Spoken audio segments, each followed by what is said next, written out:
One India Kannada YouTube ಚಾನೆಲ್ಗೆ ಸ್ವಾಗತ. Friends, ಇದನ್ನ ನೀವು ನೆನಪಿಡಿ, ಮಳೆಗಾಲದಲ್ಲಿ ಮೀನು ತಂದ್ರೆ ಆರೋಗ್ಯಕ್ಕೆ ಒಳ್ಳೇದಲ್ಲ. ಹೌದು, ಮಳೆಗಾಲದಲ್ಲಿ ಮೀನುಗಳು ಸಂತಾನೋತ್ಪತ್ತಿಯಲ್ಲಿ ತೊಡಗುವ ಕಾರಣದಿಂದ ಮೀನು ಹಿಡಿಬಾರದು ಅಂತ ಸುಮಾರು 60 ದಿನಗಳ ಕಾಲ ಮೀನುಗಾರರಿಗೆ ನಿಷೇಧವನ್ನ ಹೇರಲಾಗುತ್ತೆ. ಆದ್ರೆ ಕೆಲವು ಮಂದಿ ಕದ್ದು ಮುಚ್ಚಿ ಮೀನುಗಾರಿಕೆ ನಡೆಸ್ತಾರೆ. ಇದರಿಂದ ಮೀನುಗಳ ಸಂತತಿ ನಾಶವಾಗೋದು ಮಾತ್ರವಲ್ಲದೆ ಮುಂದಿನ ಜನಾಂಗಕ್ಕೆ ಮೀನು ಸಿಗದೇ ಇರಬಹುದು. ಈಗಾಗಲೇ ಕೈಗಾರಿಕೆಯ ಕಲುಷಿತ ನೀರನ್ನ ಬಿಟ್ಟು ಮತ್ಸ್ಯ ಸಂತತಿಯ ನಾಶವನ್ನ ಮಾಡಲಾಗ್ತಾ ಇದೆ. ಇನ್ನು ವಿದೇಶಗಳಿಗೆ ರಫ್ತಾಗುವಂತಹ ಮೀನಿನ ಸಂತತಿ ನಾಶವಾದರೆ ಅದರಿಂದ ಆರ್ಥಿಕವಾಗಿಯೂ ಮುಂದೆ ಭಾರಿ ಪರಿಣಾಮ ಬೀರಲಿದೆ. ಆದ್ರೆ ಮಳೆಗಾಲದಲ್ಲಂತೂ ಮೀನು ತಿನ್ನೋದು ಎಷ್ಟರ ಮಟ್ಟಿಗೆ ಸರಿ ಅನ್ನೋದನ್ನ ನೀವು ಈ ವಿಡಿಯೋದಿಂದ ತಿಳ್ಕೋಬಹುದು. ಕೆಲವೊಂದು ಆರೋಗ್ಯ ಕಾರಣಗಳಿಂದಾಗಿ ಮಳೆಗಾಲದಲ್ಲಿ ಮೀನು ತಿನ್ನಬಾರದು ಅಂತ ಹೇಳಲಾಗುತ್ತೆ. ಇದು ಯಾಕೆ ಅಂತ ತಿಳಿಯಲು ಈ ವಿಡಿಯೋ ನೀವು ಪೂರ್ತಿ ನೋಡಬೇಕು. ಮಳೆಗಾಲದ ಸಮಯದಲ್ಲಿ ಜೀರ್ಣಾಂಗ ವ್ಯವಸ್ಥೆಯು ತುಂಬಾನೇ ದುರ್ಬಲವಾಗಿರುತ್ತೆ. ಹೆಚ್ಚು ಭಾರವಾಗಿರೋದನ್ನ ತಂದ್ರೆ ಅದರಿಂದ ಜೀರ್ಣಕ್ರಿಯೆ ವ್ಯವಸ್ಥೆ ಮೇಲೆ ಪರಿಣಾಮ ಉಂಟಾಗಬಹುದು. ಮಳೆಗಾಲದಲ್ಲಿ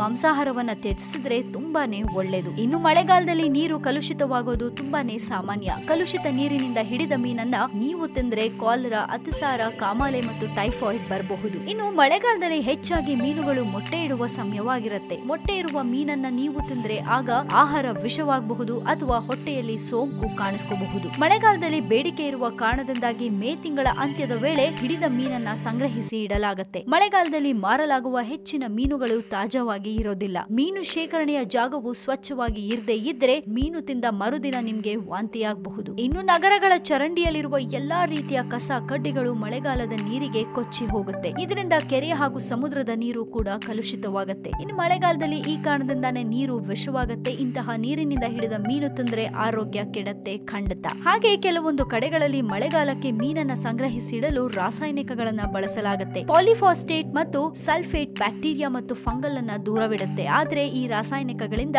ಆರೋಗ್ಯಕ್ಕಂತೂ ಹಾನಿಯಾಗೋದು ಖಂಡಿತ. ಹಾಗಾಗಿ ಮಳೆಗಾಲದಲ್ಲಿ ಆದಷ್ಟು ಮೀನು ತಿನ್ನದೇ ಇರೋದು ತುಂಬಾನೇ ಉತ್ತಮ. ಕೇಳಿಸ್ಕೊಂಡ್ರಲ್ಲ, ಮಳೆಗಾಲದಲ್ಲಿ ಮೀನು ತಿಂದ್ರೆ ಯಾವೆಲ್ಲ ತೊಂದರೆಗಳಾಗುತ್ತೆ ಅಂತ. ಹಾಗಾಗಿ ಆದಷ್ಟು ಮಳೆಗಾಲದಲ್ಲಿ ಮೀನು ತಿಂದೇ ಇರೋದೇ ಒಳ್ಳೇದು. ಬರೀ ಮೀನಲ್ಲ, ಮಾಂಸಾಹಾರವನ್ನೇ ಬಿಟ್ರೆ ತುಂಬಾನೇ ಒಳ್ಳೇದು ಅಂತ ಹೇಳ್ತಾರೆ ವೈದ್ಯರು. ಸೊ ಇದ್ರ ಬಗ್ಗೆ ನಿಮ್ಮ ಕಮೆಂಟ್ಸ್ ಏನಾದ್ರೂ ಇದ್ರೆ ಧಾರಾಳವಾಗಿ ಕಮೆಂಟ್ ಮಾಡಿ ಕಳಿಸಬಹುದು. ಜೊತೆಗೆ ಮತ್ತಷ್ಟು ಸುದ್ದಿಗೆ ಮಿಸ್ ಮಾಡಬೇಡಿ, ಸಬ್ಸ್ಕ್ರೈಬ್ ಮಾಡಿ ನಮ್ಮ one India Kannada YouTube channel. And ಈ ನಮ್ಮ ವಿಡಿಯೋ ನಿಮ್ಗೆ ಇಷ್ಟವಾದಲ್ಲಿ ದಯವಿಟ್ಟು ಶೇರ್ ಮಾಡಿ, ಲೈಕ್ ಕೂಡ ಮಾಡಿ.